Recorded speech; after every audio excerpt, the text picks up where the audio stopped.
En relisant des passages de La Basse et dehors, à une époque où je remettais quand même un peu à plat les choses par rapport à ma vie, par rapport à la disparition d'amis, par rapport à peut-être une nouvelle façon qu'il allait me falloir trouver pour moi d'exister, de travailler.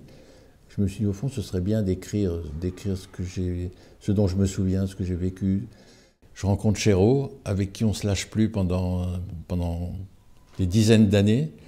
Et puis un jour, on me propose, en même temps que je faisais Hamlet à Avignon, le ministre de la Culture, Jacques Lang, me propose de diriger l'école des arts décoratifs. D'abord, je refuse, et puis il insiste, j'accepte.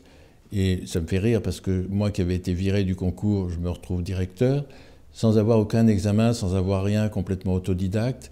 Quelques années après, on me demande de diriger la Villa Médicis. Quelques années avant, j'ai une transplantation du foie, je redoutais d'avoir l'hépatite virale, l'hépatite C, et puis finalement je l'ai. Et tout ça mélangé, je veux dire, ça fait une œuvre.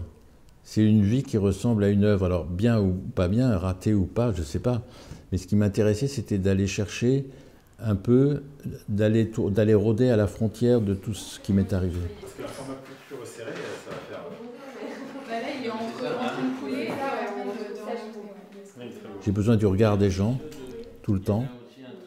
Je dis regard des gens, c'est parce que c'est un livre sur le regard, sur la compréhension du monde, sur le mystère que quelqu'un voit une chose et que l'autre à côté de lui regarde la même chose mais voit autre chose.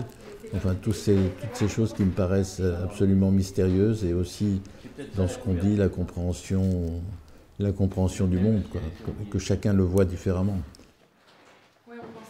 Chacun de nous, même s'il vit dans le même bocal ou dans la même cage, voit autre chose. Et c'est quand même ce qui me passionne.